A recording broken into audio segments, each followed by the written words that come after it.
주님을 찬양합니다. 예수님의 이름으로 기도합니다. 아멘. 네, 우리 하나님 말씀은 갈라디아서 2장 20절입니다. 갈라디아서 2장 20절 말씀. 네, 제가 가진 성경은 신약 304면에 있습니다.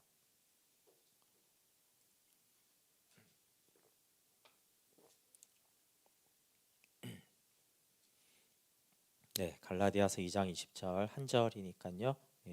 같이 작지만 같이 봉독해 보겠습니다. 시작. 내가 그리스도와 함께 십자가에 못 박혔나니 그런적 이제는 내가 사는 것이 아니요 오직 내 안에 그리스도께서 사시는 것이라. 이제 내가 육체 가운데 사는 것은 나를 사랑하사 나를 위하여 자기 자신을 버리신 하나님의 아들을 믿는 믿음 안에서 사는 것이라. 아멘. 네, 오늘은 이제 기독교 강요 마지막으로 요약 강의 두 번째입니다. 제목을 회개와 십자가의 유익, 또 십자가는 징계와 고난이 포함되겠습니다. 네, 좀 이렇게 요약하니까 이렇게 내용이 좀 연결되지 않을 수 있어요. 이제 중요한 내용만을 이제 가볍게 반복하고 복습하고 지나가려고 합니다. 네, 믿음에 의한 중생 회개에 대해서 나눴는데요. 회개는 어떻게 일어나냐 하면은 막 회개하려고 해서 되는 게 아니라 복음의 은혜를 받아들이는 믿음에서 회개가 생깁니다. 그러니까 우리가 회개하라고 할 때 복음에 나타난 은혜를 우리가 받아들여야 되고 그 믿음이 있을 때 이제 회개가 되어지는 것입니다. 회개는 이제 죽임과 살림 두 부분으로 이루어집니다. 그러니까 죽임, 죄를 인식하며 하나님의 심판을 알게 된 영혼이 슬퍼하며 무서워하는 것이 죽임입니다. 그리고 살림은 사람이 하나님을 향해서 살기 시작하고 자신에 대해서 죽는다고 하는 것과 같습니다. 또 회개의 결과는 너무나 좋은 것이고 생명이고 기쁨이지만 사실 회개 자체는 이렇게 슬퍼하고 무서워하고 힘들어하는 그 어두움에 있습니다. 회개는 굉장히 그래서 힘들고 어두운 면이 있죠. 회개의 정의를 내리면 회개는 우리의 생활을 하나님 쪽으로 전향하는 일이며 그를 순수하게 두려워하기 때문에 생기는 전향이다. 회개의 요소는 옛사람과 육을 죽이는 것과 성령에 의한 삶으로서 성립된다. 네, 칼빈이 회개를 정의할 때 회개를 하나님을 사랑하기 때문에 전향하는 것이라고 하지 않고요. 하나님을 순수하게 두려워하기 때문에 하나님께로 돌이키는 거라고 하고 있어요. 그러니까 이 경외감에 대해서 하나님을 두려워하는 것에 대해서 먼저 이제 언급을 하는 것이죠. 그 다음에 하나님의 사랑으로 이제 들어가야 되는데 오늘날에는 메시지가 많이 다르잖아요, 그렇죠?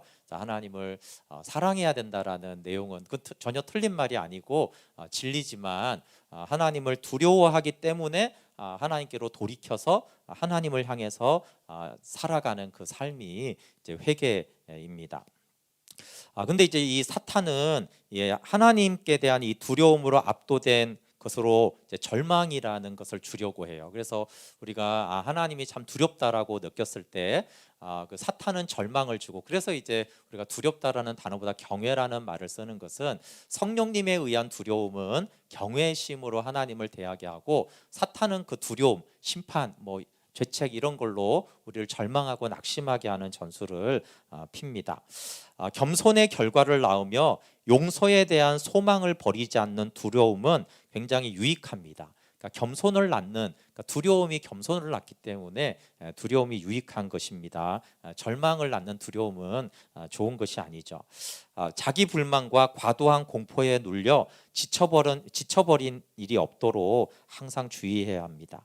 근데 이 회개가 왜 중요하면 우리를 그리스도 안에 거하게 하는 것이 회개이기 때문입니다. 그래서 하나님이 나타난 사람들은 회개하는 사람들인데, 그 회개하는 사람들은 가련하고 고통받는 죄인들, 신음하고 수고하고 무거운 짐을 지고 줄이며 목마르고 슬픔과 불행에 시달리는 사람들에게 그리스도를 나타내셨다라고 했습니다. 그래서 그리스도 안에 있으려면 회개를 목표로 하고 회개를 계속 추구해야 되고, 끝까지 회개를 추구하는 데 몸을 바쳐야지 우리가 그리스도 안에 거할 수 있어야 됩니다. 그런데 이제 회개의 원인이 뭐냐라고 하면 우리가 용서해 주세요라고 기도했기 때문에 죄 사함을 받는다라고 생각하면 안 되고, 우리가 죄 사함 받는 이유는 하나님의 자비이죠. 하나님의 자비가 죄 사함의 근거, 회개의 원인이 되어야 합니다. 우리가 통회했다라고 해서 용서받는 것이 아니고 주의 자비가 우리를 용서하는 것입니다. 죄를 깨닫고 통회하는 사람이 하나님의 자비를 볼 수 있기 때문에 그 자비가 회개 용서의 근원이 되어집니다. 그리고 회개에 의해서 이제 징계의 유익에 대해서, 징계의 심판이 있는데 우리에게 그 목적은 사실 과거보다 미래에 관한 것이에요. 이것은 우리의 그 상식하고는 좀 다른데, 우리는 죄를 지어서 이런 심판을 받나 보다라고 생각하는데, 물론 이제 그 과거에 대한 징계의 부분도 있죠. 근데 하나님이 그 과거의 죄에 대해서 징계하는 주된 목적은 미래에 관한 거예요. 즉 미래에 다시 그 죄를 범하지 않게 하려는 목적이 더 큰 것이에요. 단순히 그러니까 처벌이 아니고, 근데 그것이 이제 사랑하는 자의 징계는 원래 그렇죠. 악한 자의, 미워하는 자의 징계는 그가 망하는 것이지만, 사랑하는 자가 누군가를 징계할 때는 사실 그 과거에 범한 죄를 처벌하는 기능보다는 다시 그 죄를 짓지 말고 미래에는 좀 더 잘하라고, 그러니까 그것이 이제 교육이잖아요, 그렇죠? 미래에는 더 잘 되라고 이제 훈계하고 징계하는 것이기 때문에, 하나님도 우리를 사랑하기 때문에 하나님 우리를 징계하실 때는 미래의 초점이 있습니다. 그래서 하나님이 징계하고 심판할 때는 과거의 그 정죄감에 있는 것이 아니라, 하나님이 앞으로 나를 어떤 삶을 살게 하시려고 이렇게 하는구나라는 뜻으로 받아들여야 합니다.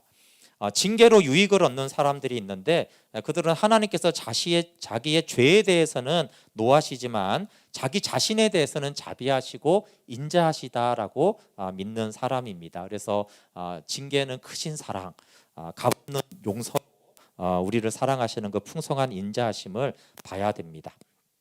그리고 이제 그리스도인의 생활에 대해서 우리가 헌신, 하나님의 일을 하겠다라고 했을 때 동기가 되는 것은 그리스도 자신과 그리스도의 구속 행위여야 합니다. 그리스도 자신과 구속 행위, 즉 복음이 우리가 하나님의 일을 하겠다라는 동기가 되어야지 하나님의 일을 건강하게 할 수 있습니다. 네, 우리를 양자 삼게 하신 그리스도를 삶에서 나타내라고 한 것이죠. 그리고 이제 복음이 생명이 되려면, 저희 교회 가면 복음을 통해 생명으로 나아가는데, 복음이 생명이 되려면 복음이 영혼을 전적으로 점령하고 속마음의 가장 깊은 곳에 자리를 잡아야 돼요. 그러니까 복음이 반복될 수밖에 없는 건 대부분의 사람들에게 내 영혼의 가장 깊은 곳까지 복음이 자리를 잡아야 되지, 한번 듣고 이해되고 깨달아서 됐다 그렇게는 생명이 되지 않습니다. 그리고 복음이 생명이 되었다라는 이야기는 그 결과가 일상생활의 변화로 나타나고 인간 전체에 영향을 주게 되어져 있습니다. 그래서 복음의 완전에 도달하라는 것은 아니지만 복음이 생명이 되라는 것은, 그렇지만 완전한 친교를 추구해야 됩니다. 우리가 그 완전한 친교에 미치지 못해도 낙심할 필요는 없지만, 그렇지만 진실하고 단순한 마음으로 우리가 표대를 향해서 완전한 그 연합과 교제를 향해서 나아가야 합니다. 그리고 우리가 그리스도의 생활을 생각할 때 먼저 우리 가운데 필요한 인식은 우리는 하나님의 것이라는 거예요. 내가 나의 것이라고 생각하는 이상 우리는 그리스도인으로서 살아갈 수가 없죠. 우리는 우리 자신의 것이 아니라 하나님의 것이기 때문에 내 이성, 내 의지, 내 계획과 내 행동을 반드시 관철시켜야 된다라는 그런 것에 지배당하지 않고 하나님의 뜻을 이루기 위해서 우리의 것을 잊어버려야 합니다. 근데 하루를 생각해 보면 내 생각, 내 걱정 할 때가 너무 많잖아요. 내 소유와 나를 자꾸 잊어버릴 때 그것이 이제 우리가 하나님의 것임을 인식하는 것이고, 그러니까 예수님을 위해서 살고 예수님을 위해 죽는 자가 돼야 되죠. 그래서 우리의 모든 능력을 바쳐서 하나님을 섬기려면 우리의 힘을 다하는 게 아니고요, 여기서 자기를 떠나는 것을 제일보로 삼아라. 이것이 생명으로 들어가는 첫문이다. 우리가 하나님의 힘을 다해서 섬기려고 하면은 굉장히 우리가 막 나의 어떤 것을 막 이렇게 차려야 된다라고 생각을 하는데, 사실은 나를 떠나야지, 나를 떠나고 그 자의식이 사라져야지 사실은 온전히 생명으로 들어가서 생명으로 하나님을 섬길 수가 있습니다. 그리고 하나님께 헌신함으로 자기를 부정하는데 이건 같은 것이죠. 하나님께 헌신하는 것과 자기를 부정하는 것은 같은 것인데 이 헌신이 나오는 곳은 그리스도가 내 안에 사신다라는 믿음에서 나옵니다. 잘 기억할 필요가 있죠. 헌신이 어디서 나오느냐라고 했을 때 내 안에 그리스도가 사신다. 거기에서 헌신이 나와야 됩니다. 그러니까 우리가 우리 자신을 잊어버리고 자신에 대한 걱정을 경시하면서 하나님의 계명에 우리의 열정을 바치려고 노력한다면 그것은 위대한 전진을 했다는 증거가 됩니다. 그래서 그리스도인은 일생을 통해서 하나님 앞에서 살아야겠다라는 마음을 정하고 해야 할 일이 무엇이든지 항상 하나님을 바라볼 줄 아는 사람은 동시에 모든 허탄한 생각을 피하게 되고 이것이 자기 부정 곧 참된 제자도입니다. 여기서 항상 하나님을 바라보는 것과 허탄한 생각을 버리는 것은 같은 거예요. 그러니까 우리가 스스로 허탄한 생각을 버리려고 노력하는 것이 아니라 하나님을 바라보게 되면 우리가 헛된 생각을 버리게 되는 것이죠. 그리고 그 헛된 생각을 버리고 하나님을 바라보는 것이 자기 부정이고 그것이 참된 제자도입니다. 자기 부인이 우리를 지배하지 않으면 선해 보이는 것도 타락한 명예욕으로 더럽혀집니다. 자기 부인이 가장 어렵지만 자기 부인이 너무나 중요한 것은 자기 부인 없으면 여기 선해 보이는 거 정말 하나님을 섬기고 전도하고 찬양하고 예배하는 이런 모든 것들도 다 나중에는 타락해지고 더럽혀지기 때문에 자기 부정이 가장 선행돼야 되고 가장 중요합니다. 그리고 사람의 마음 영혼 속에는 무수한 죄악이 있는데 이 죄악을 다 치료하는 유일한 방법은 자기를 부정하는 거예요. 자신에 대한 걱정을 버리고 하나님이 요구하고 하나님이 기뻐하는 것이 무엇인지 그것을 추구하는 것이 이 죄를 벗는 것이지 죄 스스로와 싸워서 이길 자는 없습니다. 나를 부인하고 하나님을 찾아보고 하나님을 찾고 구할 때 우리는 이 죄악을 치료할 수가 있습니다. 그리고 자기 부인은 이웃에 대한 우리의 태도를 바르게 한다고 그랬어요. 그러니까 자기 부인은 율법을 완성시키는 키와 같아요. 이웃을 사랑하라고 그랬는데 거기에는 수많은 계명이 있지만 그것을 딱 하나로 말한다면 자기를 부인하면 이웃을 사랑하게 돼 있어요. 나를 생각하지 않으면 바르게 율법을 지킬 수가 있습니다. 그래서 자기 부인이 이웃에 대한 우리의 태도를 바르게 합니다.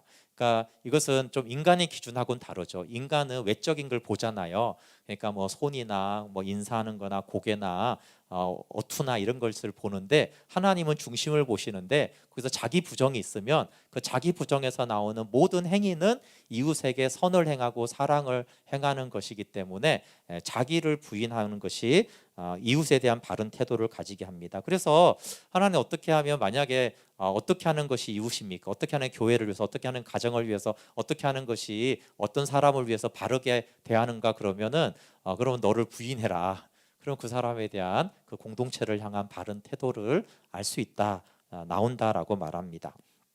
왜 그렇게 해야 되냐면 우리 인간은 모두 자기를 맹목적으로 사랑합니다. 이 투쟁욕과 이기심은 가장 무서운 전염병으로 뿌리를 뽑아버려야 합니다. 하나님이 우리에게 주신 재능은 우리 자신의 소유가 아니라 하나님의 선물입니다. 다른 사람들이 하나님께 재능을 받은 것을 보면 그 재능을 높이며 존경해야 됩니다. 이 은사와 재능과 자기 부인도 연관이 많이 있어요. 네. 저는 이제 이것이 이제 하나님이 저에게 주신 은사로 인하여서 이것이 이제 자꾸 제 것이라고 생각하는 것 때문에 얼마나 하나님 것을 도둑질하는 게 많은지 몰라요. 허집사님 피아노를 너무 잘 치잖아요. 근데 그게 누가 주신 거예요? 하나님이. 근데 우리는 집사님 이제 건반을 잘 치네요라고 말하고 듣다가 보면은 이게 내 재능이고 내 재능으로 내가 하나님께 영광을 돌린다라고 생각하는 경우가 있어요. 제가 설교하는 것도 마찬가지고. 근데 그것이 하나님 주신 선물이라고 여기는 것은 자기 부정이고 그것을 내 것으로 내가 잘해서 아니면 내 것으로 섬긴다라고 하는 것은 자기 주장이 되어집니다. 이것이 이제 자기의 재능에 대한 것이고 타인의 재능은 어떻게 보라고요? 공부 잘하면 아우 저 꼴보기 싫은 거 내가 더 잘해야 되는데, 그게 교만이라고 그랬죠. 그게 투쟁욕이라고 그랬어요. 그게 아니라 하나님이 저 사람에게 공부를 잘하는 은사를 주신 것을 그것을 인정하고 존경해 주라는 거예요. 잘생겼으면 왜 잘생겨서 재수없게 그러지 말고 하나님이 잘생기게 해주셨구나, 존경해 주라는 거예요. 그래서 내 재능에 대해서 하나님이 주신 것이고, 남의 재능에 대해서는 하나님이 저 사람에게 주신 재능이니까, 사실 그렇잖아요. 공부 잘하는 게 노력도 하지만 사실 타고난 게 더 많아요. 그러니까 자랑할 건 없고, 다른 사람은 하나님이 저 사람을 머리를 똑똑하게 해서 하나님이 하시고 쓰실 일이 있기 위해서 그렇게 하셨나 보다. 그러면 이제 몸을 튼튼하게 주신 사람은 마찬가지죠. 막 산에 가면 저 사람이 왜 이렇게 튼튼해 짜증나게 그러지 말고, 하나님 저 사람에게 튼튼함을 주셔서 몸으로 때우는 일을 열심히 섬기게 하셨나 보다. 그 이제 존경하는 것. 그래서 이 재능에 대해서도 그것이 자기 부정, 자기 부인이라는 거예요. 그렇기 때문에 자기를 부인할 때 은혜를 늘 생각해야 됩니다. 은혜가 없이 자기를 부인하는 건 사실 율법주의가 되기 때문에 교만해지죠. 그래서 늘 은혜로 인한 자기를 부인할 때 우리는 겸손해지고 사랑을 행할 수 있습니다. 그리고 하나님이 주시는 복과 일, 직장, 일, 소명에 대해서 일의 결과가 좋게 나타나려면 모든 수단은 하나님의 복만을 토대로 삼아야, 하나님이 복을 주신 것을 수단으로 삼아야지만 일의 결과가 좋게 됩니다. 그래서 우리의 목표는 민첩한 두뇌와 근면, 부귀를 탐내어 애쓸 것이 아니라 항상 주를 우러러보며 주의 지도를 받아 주께서 정하신 우리의 처지에 도달하도록 해야 하는 것입니다. 네, 여기서 칼빈이 게으르라고 말하는 게 아니죠. 여기서 목적지가 중요해서 그래요. 우리는 무조건 부자가 되고 무조건 1등하는 것이 목표가 아니고, 주께서 정하신 우리의 처지에 도달하는 것이 목적이에요. 그러니까 하나님 너는 중간을 해라 그러면 우리는 중간에 도달하는 게 목적이에요. 그러니까 무조건 똑똑하고 잘나고 그렇게 할 필요는 없는 거예요. 하나님이 나를 어디에 두셨지? 그래서 이제 콜링이라고 하잖아요. 부르신 그 자리에, 그러나 이제 그 자리에 있기 위해서 우리는 하나님의 도우심을 받아야 되고, 하나님 안에서 노력해야 되고 열정을 다해야 된다라는 것입니다. 그래서 자기의 사업이나 빈부와 귀천이 하나님의 섭리하에 있다라고 생각해야 됩니다. 여러분, 다윗은 왕이 되었지만 다윗은 시편에 나는 큰 일과 감당하지 못할 일을 하려고 애쓰지 않았습니다, 이렇게 말을 해요. 그러니까 다윗은 왕이 되려고 힘쓴 적이 한 번도 없어요. 그냥 하나님이 두신 자리에, 어떨 때는 굴에 있으면 굴에 있었고, 왕궁에 두면 왕궁에 있었고, 도망가게 하면 도망하는 자리에, 그러니까 하나님이 두신 자리가 어딘지를 찾았고, 하나님이 여기를 나를 두셨구나 그러면 힘들어도 그것을 하나님의 섭리로 받아들였어요. 그렇기 때문에 오히려 하나님은 다윗을 더 크게 높일 수가 있었죠. 왜냐하면 그렇게 높여도 사울처럼 변질되지 않으니까 다윗을 믿었습니다. 그리고 일이 바라는 대로 되지 않아도 초조하지 말며 어려운 처지를 혐오하지 말아야 한다.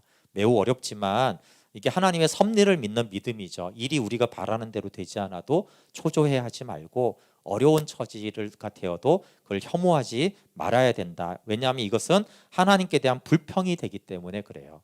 그러니까 그것이 어려운 게 맞아도 불평은 옳지 않죠. 광야에서 실제로 힘들고 광야에서 3일 동안 목말랐다고 그러는데 우리는 겨우 3일 만에 불평하냐 그러는데, 그럼 광야에 한번 3일 있어 보세요. 원래 불평이 나오게 돼 있어요. 그런데도 불평은 합당하지 않다라는 것이에요. 그리고 일이 잘 될 때는 하나님의 공로로 돌려야 합니다. 십자가에 대해서는 대표적으로 십자가는 자만을 끊고 은혜를 구하게 합니다. 우리는 제자로서 각각 십자가를 져야 하는데, 역경의 고통이 많을수록 그리스도와의 사귐이 더욱 확실하게 하나님이 보장해 주십니다. 이것이 십자가의 가혹한 성격을 완화시켜 주는데 큰 도움이 됩니다. 그리고 주와 사귐을 가짐으로 고난 자체가 우리에게 복이 될 뿐 아니라 우리의 구원을 촉진하는 데 큰 도움이 됩니다. 근데 이 말을 뒤집으면 주님과 교제하지 않으면요, 고난은 복이 되지 않아요.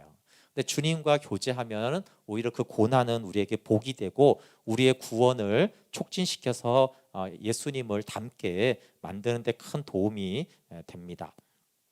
십자가는 하나님의 능력을 완전히 의지하게 만듭니다. 네, 우리의 연약함을 눈앞에 보여주지 않으면 우리는 자기의 그 선을 굉장히 과대평가하게 돼 있어요. 이거는 어쩔 수 없는 현상이에요. 그래서 하나님은 이 교만을 억제하기 위한 가장 좋은 방법은 우리가 심히 얼마나 무능하고 연약한지를 우리로 하여금 경험하게 하지 않으면은 이 교만을 우리가 꺾을 수 없기 때문에 하나님은 때로 내가 정말 심히 무능하고 연약한 것을 증명시켜 주셔서 이 교만을 억제하는 것입니다. 그러니까 우리가 연약할 때마다 항상 기억해야 될 것은 하나님이 교만을 원하시는구나라고 믿어야 됩니다.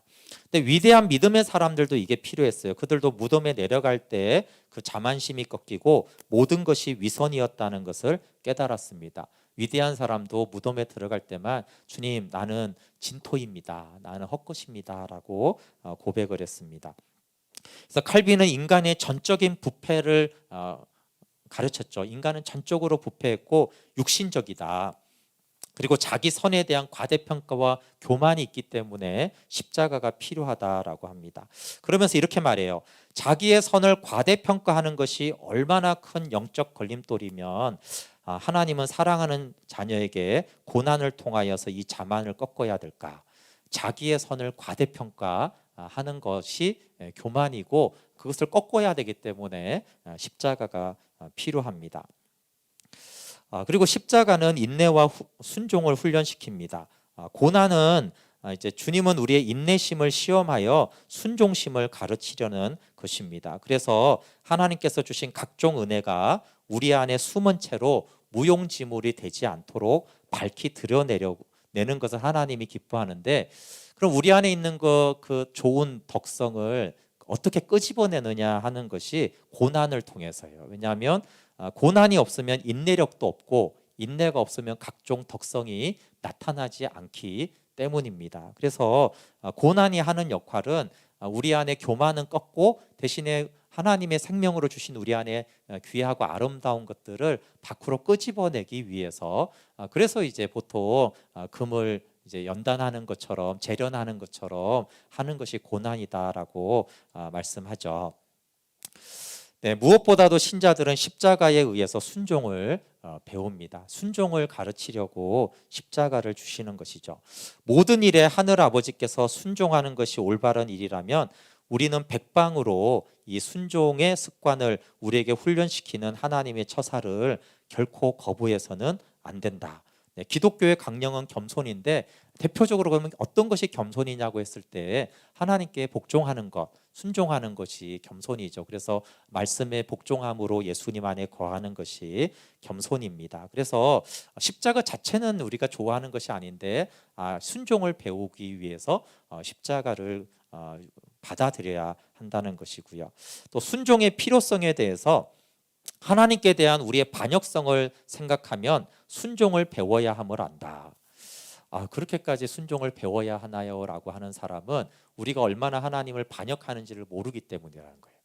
우리의 이 죄된 본성이 얼마나 하나님을 반역하는지를 알면은 그래, 순종을 배워야지, 십자가를 져서라도 순종을 배워야 되지라고 할 만큼 순종이 얼마나 필요하고 배워야 되는지를 안다는 거예요. 우리가 얼마나 배역하냐 하면은 하나님을 모를 때만 하나님을 반역하는 것이 아니고요, 하나님의 엄청난 사랑을 받고도 계속 악의를 품고 하나님께 대들잖아요. 그 정도로 반역하는 것, 너무나 잘해주고 선대한 사람에게 그렇게 반역하고 배신하는, 그 정도로 반역하는 우리를 안다라면 순종을 배우는 것이 맞습니다라고 우리는 인정해야 된다는 것이죠. 그래서 십자가는 육신적인 악과 교만을 치료하는 약입니다. 그래서 칼빈은 한마디로 십자가를 약으로 비유했어요. 약은 대부분 어때요? 물론 아기들이 먹는 약은 달지만 대부분 약은 쓰죠. 한약도 쓰고 양약도 대부분 쓰고, 더구나 수술하면은 수술도 일종의 약인데 고치는 굉장히 아프잖아요, 그렇죠? 그렇지만 그것은 고치는 것이기 때문에 우리가 약을 거부하지 않듯이, 또 수술이 두렵지만 수술도 받듯이 십자가는 그런 거예요. 십자가는 쓰고 아프지만 그것이 우리의 영혼을, 우리의 교만을, 우리의 죄를 치료하기 때문에 그런 약으로서 십자가를 받아들여야 합니다. 그래서 십자가는 우리에게 유익이 되며 그 약은 하나님께는 영광이 됩니다. 이것을 알면 십자가로 인하여 우리의 마음이 아프더라도 동시에 영적인 기쁨이 마음에 가득할 수 있습니다. 그러니까 약과 아까 똑같아요. 약은 쓰지만 약 자체는 싫지만 이것으로 인해서 이제 낫는다는 소망이나 나았을 때는 이제 기쁨이 있잖아요. 그러니까 십자가에는 쓰다라는 명과 치유와 낫는다라는 이제 기쁨이 같이 있는데 이 영적인 기쁨으로 십자가의 고통을 조절하라고 칼빈은 말해요. 이 영적인 기쁨. 만약에 나음에 대한 소망이 없다라면 수술의 고통을 어떻게 견디겠냐는 거예요. 그 아픈 거를. 근데 이게 낫지. 이제는 회복되지. 이제는 걸을 수 있지. 그런 소망, 치료 이것에 대한 것으로 그 이제 아픔을 이제 견디고 참을 수 있듯이 하나님이 우리를 영적으로 치유하시고 새롭게 하신다라는 그 기쁨으로 이 십자가는 조절이 되어야 할 필요가 있습니다. 그래야지만 우리가 십자가를 지고 갈 수가 있는 것이죠. 그리고 고난의 때 영생을 묵상함으로 육신을 이기라. 고난을 통해 현세에 대한 애착을 버리고 내세를 활발히 명상하게 하십니다. 주님은 현세 생활의 불행을 끊임없이 증명하심으로써 현세의 허무성을 가르쳐 주십니다. 우리는 재앙의 아픈 자극을 끊임없이 받으면서도 인간의 가련성을 고려할 만한 각성이 없는데 만약에 우리가 부하고 행복한 기쁨이 장구히 지속된다면 어떻게 하겠느냐. 이해되시죠? 하나님 우리에게 사실은 너무 좋은 것을 주기를 당연히 원하지만 우리는 정말 늘 근심이 있고 재앙이 있고 두려움이 있고 한숨이 나는데도 불구하고 인생이 얼마나 헛되고 인생이 얼마나 티끌인지를 깨닫지 못하는데 정말로 우리가 원하는 대로 항상 행복하고 원하는 대로 다 된다라면 사실 우리는 얼마나 교만해지고 이 땅에 해 아래 있는 것이 헛되다라는 것을 모르겠는가라고 하는 것이에요. 그래서 인생은 연기나 그림자와 같은데 우리는 이것을 등한시하고 잘 잃어버립니다. 그래서 마치 우리는 지상에서 항상 영생불사할 것처럼 모든 일을 하게 하잖아요. 그렇죠? 마치 영원히 살 것처럼 뭔가를 열심히 하고 있어요.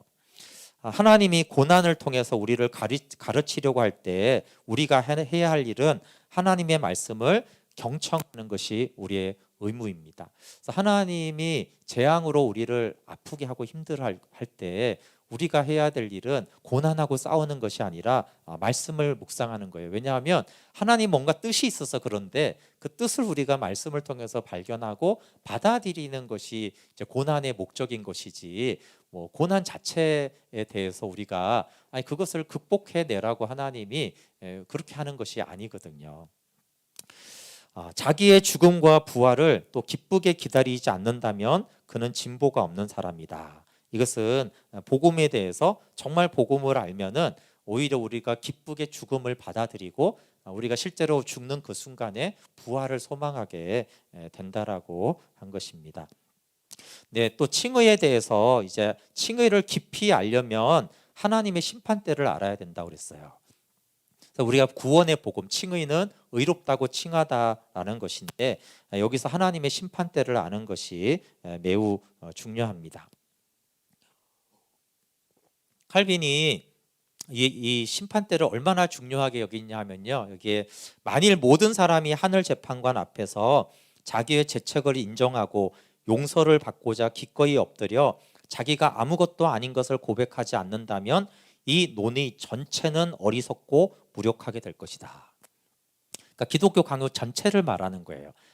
칭의, 죄사함 이런 모든 삼위일체 하나님에 대한 가르침에 대해서 하늘의 재판관 앞에서 죄책을 인정하는 것 그게 없다라면 이런 모든 것은 필요가 없다라고 하는 거예요. 근데 의도적으로 칼빈은 하늘의 심판대를 얘기하고 있어요. 그냥 우리가 인간이 생각하기에 죄책을 말하는 것이 아니라 하나님의 심판대 앞에서 우리가 죄인임을 고백하지 않으면은 아무것도 필요가 없다라는 것이에요. 그래서 우리가 심판을 알 때 행위의 의, 즉 자기 자랑, 교만은 저절로 사라지고 믿음의 의, 은혜를 알게 됩니다. 그러니까 우리가 행위를 뭔가 잘했다고 생각할 때 하나님의 심판대를 생각해야 되고, 만약에 하나님의 심판대를 생각할 때 그래도 나는 역시 너무 잘했지 이렇게 생각하면은 심판대를 모르는 거죠. 칼빈이 말한 거는 모든 인간은, 어떤 인간도 최고의 선을 헌신을 하고도 하나님의 거룩한 심판대 앞에 서면은 우리는 너무나 부끄럽게 되고 두려워하게 된다라는 것이 하나님의 거룩한 심판대입니다. 그래서 사람에게로 가서 당신의 의를 교만하게 자랑하라. 그러나 하나님께서는 하늘의 심판대에서 당신의 의를 미워하신다. 우리가 기억해야 될 만한 얘기죠. 우리가 막 다른 데 가서 내 자랑을 할 때 동시에 기억할 것은, 하나님은 그때 하늘의 심판대에서 그것을 미워하세요. 우리의 의를 미워하십니다. 그래서 베르나르드는 이렇게 말했어요. 아주 중요한 말인데, 주의 자비가 나의 공로다. 주의 자비가 풍성하면 나의 공로도 똑같이 풍성하다. 오 주여, 저는 당신의 의만을 기억하겠나이다. 네, 우리의 헌신이 우리의 공로가 아니고, 우리가 헌금한 것이 우리의 공로가 아니고, 주님의 자비가 나의 공로입니다. 주님의 자비가 너무 풍성하기 때문에 나의 공로도 너무나 풍성합니다. 오 주여, 나는 당신의 의만을 기억하겠습니다. 반대로 무슨 말이에요? 주님, 저는 저의 의에 대해서 기억하지 않겠습니다. 근데 이 베르나르드가 고백한 것을 보면요, 이 사람이 굉장히 경건한 사람인 것을 알 수 있어요. 근데 그는 절대 자신의 경건, 깨달음 이런 것을 하나도 의지하지 않고, 나는 하나님의 의만을 기억하겠습니다. 그러니까 나는 나의 의를 자랑하지 않겠다라는 것이에요. 그래서 나의 공로가 뭘까라고 생각했을 때, 우리가 나이가 들어서 나의 공로가 뭐지? 내가 40년 동안 뭘 섬겼지. 그러면 그 사람은 불쌍하다는 거예요. 우리가 주님, 젊은 나이가 들든 주님 앞에 갈 때 나의 공로가 뭘까라고 했을 때, 베르나르드처럼 주님의 자비가 나의 공로입니다. 그러면 그 사람은 이제 정말 믿음으로 하나님의 심판대 앞에 설 수 있는 거죠. 왜냐하면 주님의 자비가 나의 공로인데 그 자비가 심판대 앞에 서게 합니다. 네, 그래서 하나님의 심판대 앞에서 양심적인 자기 비판을 해야 되는데, 그러면 선행이 있노라는 생각을 일체 버리게 하며 하나님의 자비를 받아들이게 합니다. 내가 선행이 있다라고 생각하는 것은 하나님의 심판대 앞에서 자기를 비판하지 않았기 때문이라는 거예요. 그래서 하나님의 심판대 앞에서 나를 적나라하게 심판하면 누구든지 내가 선행을 했다라는 생각을 다 버리게 되고 오직 하나님의 자비만을 생각하게 됩니다. 하나님 앞에서 진지하게 탐구한다면 사람의 행위는 모두 쓰레기와 오물에 불과합니다. 또 보통 사람이 의라고 생각하는 것은 순전히 불의하고, 보통 사람들이 정직하다고 말하는 것은 굉장히 부패하고, 영광으로 여기는 것은 치욕에 불과합니다. 이것이 인간의 생각과 하나님의 심판대 앞에서의 다른 평가예요. 그래서 하나님의 심판대 앞에서 완전히 벌거벗은 상태로 은밀하게 숨어 있는 우리의 부패한 곳들을 백일하에 드러내 놓을 수밖에 없다. 그런 것들은 너무나 깊이 숨어 있어서 다른 방법으로는 드러낼 수 없다. 이것이 칼빈이 하나님의 심판대를 강조하는 이유예요. 우리 안에 있는 너무나 은밀하고 부패한 것들은 하나님의 심판, 어미하고 거룩한 그 두려운 심판이 아니고는 끄집어낼 수 있는 방법이 없을 만큼 너무나 은밀하고 깊이 부패하고 거짓되기 때문에 하나님의 심판대 앞에서 양심적인 자기 비판을 해야지만 이 죄들이 드러납니다. 그리고 이 검토의 엄격성은 우리를 완전히 놀라게 할 때까지 되어야 하고, 이렇게 함으로 우리는 그리스도의 은혜를 받을 수 있는 준비가 되어야 합니다. 그러니까 칼빈에 의하면 저를 비롯해서 오늘날 우리들은요, 너무 하나님의 심판대 앞에서 자기를 깊이 비판하지 않아요. 칼빈은 언제까지 이걸 해야 된다고 하냐면, 완전히 놀라게 될 때까지. 내가 이렇게 죄인이야? 내가 이렇게 심판이 받을 자야? 나에게 이렇게 추악한 죄가 있어라고 깜짝 놀랄 때까지 그 하나님의 심판대 앞에서 그 심판의 거룩함으로 나를 정확하게 비판해야 된다라는 거예요. 그게 완전히 깜짝 놀랄 때까지, 나의 추악함을 깜짝 놀라게 될 때까지 그것은 진행이 되어야 하고, 그러면은 깜짝 놀랐을 때 어떻게 된다고요? 그리스도의 은혜를 받을 준비가 됐다라는 거예요. 그때서야 하나님의 온전한 은혜들이 우리 가운데 생명으로 흘러 들어오게 됩니다. 그러면 이 심판이 이렇게 무서운데 그럼 칭의는 어떤 것을 주느냐라고 했을 때 한마디로 칭의는 우리의 양심이 심판대 앞에서 평안을 느끼게 해야 됩니다. 칭의는 우리의 양심이 심판대 앞에서 평안을 느끼게 합니다. 그 앞에 뭐라고요? 하나님의 심판대 앞에서 우리가 양심적인 비판을 하면 얼마나 추악한 죄인이고 얼마나 큰 심판이 있는지 깜짝 놀라는데 그게 이제 하나님의 심판대라는 거예요. 근데 칭의는 그 심판대 앞에서 우리에게 평안을 누리게 하는 것이 칭의다. 이해가 되죠? 그 하나님이 우리를 의롭게 하신 것이 얼마나 의로우냐면 그 놀랍고 끔찍한 심판대 앞에서 우리를 평안하게 만드는 것이 칭의라는 거예요. 그러니까 이렇게 칭의를 아는 것이 깊이 있게 칭의를 아는 거다라는 거예요. 그러니까 그 심판대를 알지 못하고 칭의를 아는 것은 너무나 이제 가벼운 칭의인 거죠. 네. 그 다음에 죄가 용서된 후에야 행위가 용납된다라는 것. 네. 행위에 대해서 행위가 믿음이냐 행위냐라고 했을 때 칼빈이 하고 싶은 말은 믿음은 의에 칭의에 해당한다라는 거예요. 하나님이 우리의 행위를 검토할 때 최고의 법에 의하지 않고 자비로 판단한다는 거예요. 그러니까 율법으로 판단하지 않고 자비로 우리의 행위를 판단합니다. 왜냐하면 그때 죄사할 때 죄사함에서 하나님은 우리를 용납하시고 거기에는 우리의 행위까지도 기쁘게 용납하게 하신다라는 거예요. 그래서 죄가 용서된 후에야 행위가 용납됩니다. 그래서 행위의 의가 믿음과 칭의에 의존합니다. 그러니까 믿음으로 의롭다 한 그 칭의에서 하나님이 우리의 죄와 함께 우리의 행위도 칭의인 그 자비로 보기 시작했다라는 것이에요. 그래서 행위의 의가 믿음과 칭의에 의존합니다. 그래서 선행은 봉사는 헌신은 믿음에 포함시켜야 한다라는 거예요. 이건 이제 중요한 개념이죠. 이것이 믿음에 포함시켜야 되는데 믿음에 포함이 되지 않으면 어떻게 돼요? 이건 행위의 의가 되는 거예요, 결국은. 근데 내 행위가, 내 헌신이, 내 봉사가 왜 하나님께 연락되냐 하면 죄 용서함을 줄 때 우리의 행위도 자비함으로 보시기로 결정했기 때문에 우리가 한 그 봉사가 하나님이 기쁘게 받는다는 거예요. 근데 만약에 우리의 죄는 씻고 우리의 행위를 거룩한 율법으로 딱 판단한다라면 우리의 행위는 어떤 헌신자도 받아들여지지가 않는다는 것이에요. 그래서 율법을 행하는 분은 오늘 갈라디아 2장 20절 말씀처럼 내가 아니요 내 속에 거하는 내 안에 사시는 그리스도잖아요, 그렇죠? 내 안에 사시는 그리스도가 율법을 행한다. 근데 이게 이제 복음이란 말이에요. 믿음이란 말이죠. 그러니까 내 안에 그리스도가 사셔서 행하는 이 복음의 의는 믿음이죠. 그러니까 내 안에 그리스도가 사셔서 행하는 헌신과 봉사와 선행은 믿음에 속하는 것입니다. 그래서 우리가 행하는 것들을 믿음으로 하나님이 믿음에 의해서 칭의에 의해서 우리를 받아 주십니다. 그래서 이 죄 사함이 최대의 복인데 이것은 우리의 죄만 용서받는 것이 아니라 우리의 행위가 하나님께 용납되는 것까지 포함되기 때문에 죄 사함이 큰 복입니다. 보상의 근거는 용서예요. 즉 칭의에 근거한 봉사에는 그래서 반드시 보상이 있습니다. 그래서 아무리 무가치하고 부족해도 그러니까 아무리 무가치하고 부족해도 우리를 칭의로 행위를 봐주시니까 굉장히 너그럽게 보상과 상을 주세요.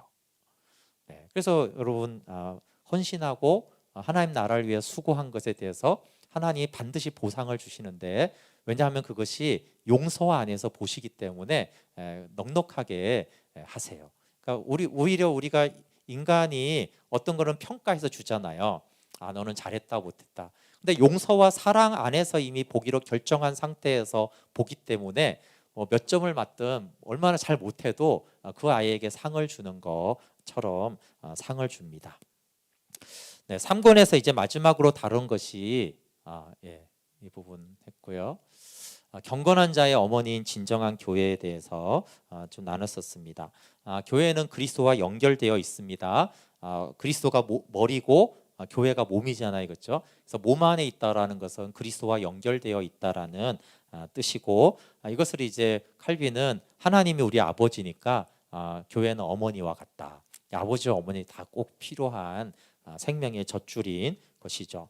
여기서 가장 중요한 것은 목자들은 하늘 교리를 전파해야 되고 양들은 영적 양식을 공급받아야 합니다. 그럼 교회에서는 많은 것을 주고 많은 것을 받아야 되지만 가장 첫 번째는 하늘의 복음이 선포돼야 되고, 또 성도들도 하늘의 양식을 공급받는 것이 첫 번째라는 거예요. 그래서 교회가 바르게 성장하기 위해서는 바른 복음 선포와 복음을 듣는 것이 필수적입니다. 다른 방식으로 사람이 모여드는 것은 하나님 원하시는 바른 성장이 아닌 것이죠. 그래서 교회의 표지, 어떤 게 교회냐라고 했을 때 그냥 사람들이 모이고 교회 이름을 지으면 교회가 아니고 바른 복음과 바른 예배가 교회의 표지라고 그랬어요, 그렇죠? 그래서 바른 복음과 바른 예배가 있으면 그것은 진리의 기둥과 터가 된다라고 말했습니다. 그리고 또 교회를 우리가 운영하거나 교회를 생각할 때 이 표지에 유의하면 경솔한 분리를 막을 수 있다고 그랬어요. 네, 그러니까 바른 복음과 바른 예배를 세우는데 모든 힘을 쓰고 마음에 관심이 있으면 교회가 갈등하거나 분열되는 사탄에 속지 않는다는 것이죠. 그리고 교회 표지를 향해서 우리는 교회를 세워나가도록 해야 됩니다. 그리고 교회의 사역자 선정과 직분에 대해서 좀 나눴었어요. 여기서 왜 하나님은 사람의 봉사를 필요로 하는가? 하나님 전능하신데 왜 사람을 세워서 일을 하시지? 설교도 마찬가지예요. 하나님 직접 가르쳐 주시면 훨씬 좋을 텐데 왜 설교자가 부족한데 필요한가? 등등의 봉사자들이 왜 필요한가라고 했을 때 하나님은 겸손을 테스트한다고 그랬어요. 우리와 같은, 때로는 우리보다 못한 사람들을 통해서 말씀이 선포될 때 그것을 들을 수 있는 사람은 겸손하고요, 그렇지 않은 사람은 교만한 거죠. 네, 만약에 하나님이 직접 여기 나타나셔서 말씀을 전할 때 여기 그러면 다 듣잖아요. 그럼 누가 겸손한지를 알 수가 없다는 거예요. 심지어 교만한 자도 하나님이 이곳에 딱 나타났는데 교만한 자도 들을 거 아니에요.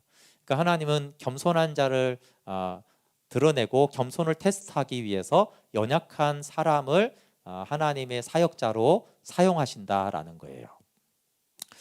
네, 이스라엘 백성만 봐도 그렇잖아요. 신의 산에 막 하나님이 나타나니까 어떻게 해요? 거기서 안 들을 사람 있어요?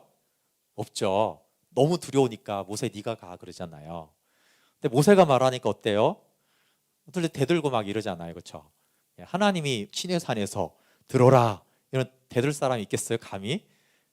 근데 오히려 모세를 통해서 이스라엘의 그 완악함과 교만함을 드러내는 거예요. 그래서 사람이, 우리가 봉사자를 쓸 때 왜 저 사람 연약한 사람들이 저렇게 해? 이렇게 우리가 불평할 때가 많잖아요. 왜 저렇게 노래를 하면서 저렇게 왜 저렇게 이렇게 하는데, 사실은 오히려 하나님은 인간이 연약해서 의도적으로 인간을 사용해서 그 봉사를 보거나 받는 사람들이 얼마나 겸손한지를 보는 거예요. 그래서 혹시 영상 예배 드릴 때 영상이 잘 안 나갈 때도 짜증나 이러면은 교만한 거예요. 연약한 것을 통해서. 그리고 두 번째 더 중요한 것이 있어요. 하늘의 보화를 약한 질그릇에 숨겼다고 그랬어요. 그래서 어떻게 해요? 얼마나 그 보화를 귀중히 여기는지 테스트한다고 그랬어요. 네, 질그릇, 제가 너무나 질그릇 것 같은데 제가 조영 목사님 마음에 안 들어요. 왜 저렇게 생겼어? 왜 말을 저렇게?